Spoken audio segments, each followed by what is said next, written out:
آپ نے کسی محبوبہ کو پیغام بھیجا کہ میں تم سے دل سے محبت کرتا ہوں، وہ کہیں تم پرلے درجے کے جاہل آدمی ہو، ایک نمبر کے، بولو بھائی جاہل۔ میں نے یونیورسٹی میں پڑھا ہے کہ محبت اور نفرت یہ کہاں سے ہوتی ہے؟ کھوپڑی سے۔ یہ کہاں سے ہوتی ہے؟ کھوپڑی سے۔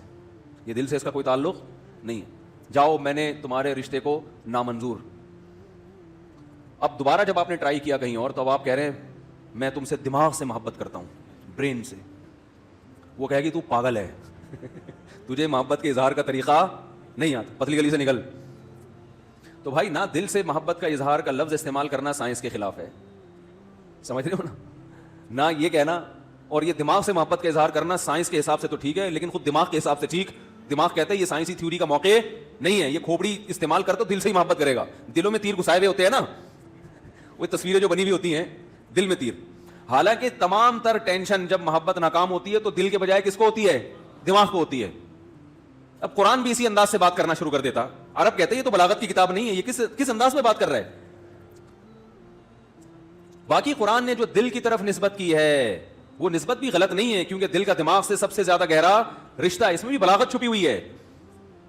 کیونکہ جب آپ دماغ سے کسی سے محبت کرتے ہیں تو اس کا پہلا اثر کہاں پڑتا ہے؟ دل پر۔ دل کی دھڑکن تیز ہو جاتی ہے۔ اس کی مثال ایسے ہے جیسے قرآن کہتا ہے وَإِذَا سَمِعُوا مَا أُنزِلَ إِلَى الرَّسُولِ تَرَىٰ أَعْيُنَهُمْ تَفِيضُ مِنَ الدَّمْعِ، اے نبی جب یہ یہود و نصارہ قرآن کی تلاوت سنتے ہیں آپ ان کی آنکھوں کو دیکھتے ہیں کہ بہنا شروع کر دیتی ہیں، حالانکہ آنکھیں کسی کی نہیں بہتی، آنسو بہتے ہیں، آنکھیں اپنی جگہ پہ فٹ ہوتی ہیں۔ اب اس دور میں کوئی سائنسدان ہوتا جس کو سائنس کا ہیضہ ہو گیا ہوتا، معذرت، سائنسدان ہونا بری چیز نہیں ہے، سائنس کا ہیضہ ہونا کیا ہے کہ جہاں سائنس فٹ نہیں بھی کرنی وہاں کیا کر رہا ہے۔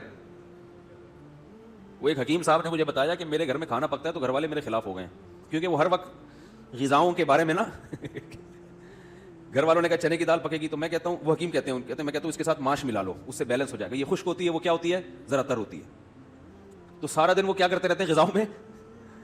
بھائی ایک شریف آدمی، سیدھا سادہ، شریف سے مراد سیدھا سادہ آدمی جب گھر جائے گا جو پکا ہوا ہوگا کھا لے گا، وہ یہ تھوڑی دیکھے گا بھنڈی میں یہ تر ہے، کریلا خشک ہوتا ہے، تو ابھی چونکہ ویسے ہی خشکی بدن میں زیادہ ہے تو کریلا کھانے سے خشکی اور بڑھ جائے گی، تو پھر مجھے بھنڈی کھانی، وغیرہ مجھے نہیں پتا بھنڈی تر ہوتی ہے کیا ہوتی ہے، میں مثال دے رہا ہوں۔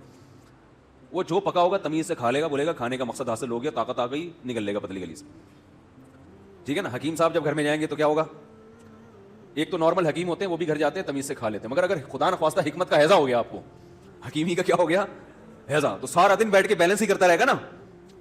میں ایک دفعہ مدرسے میں پیاز، کچا پیاز جو ہے نا اس میں دہی ملائی اور کھا رہا تھا، اس لیے کہ پیاز اور دہی کی چٹنی بڑی مزے کی ہوتی ہے۔ تو حکیم صاحب تھے ہمارے ساتھ، وہ آئے اور کہنے لگے یہ جو پیاز کے ساتھ آپ نے دہی ملایا ہے یہ جوڑ بہترین جوڑ ہے، بالکل صحیح کیا آپ، یہ آپ کو کس نے بتایا؟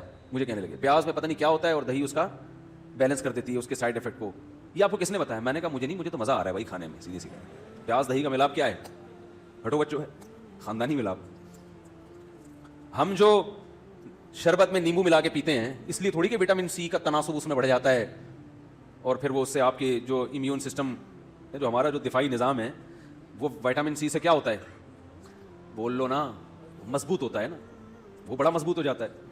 اب آپ نے کہ جی نیمبو اس میں ڈالا جائے تو وہ سسٹم ٹائٹ ہو جاتا ہے، اور یہ بھائی ہمیں تو مزہ آتا ہے یار لیمو نچوڑ کے شربت میں پینے سے، وہ آپ کی تحقیق ہوگی وٹامن سی، ہم تو وٹامن سی کو کہاں بھیج چکے ہیں؟ بولو بھائی، بھیج دو، مزہ آ رہا ہے بھائی۔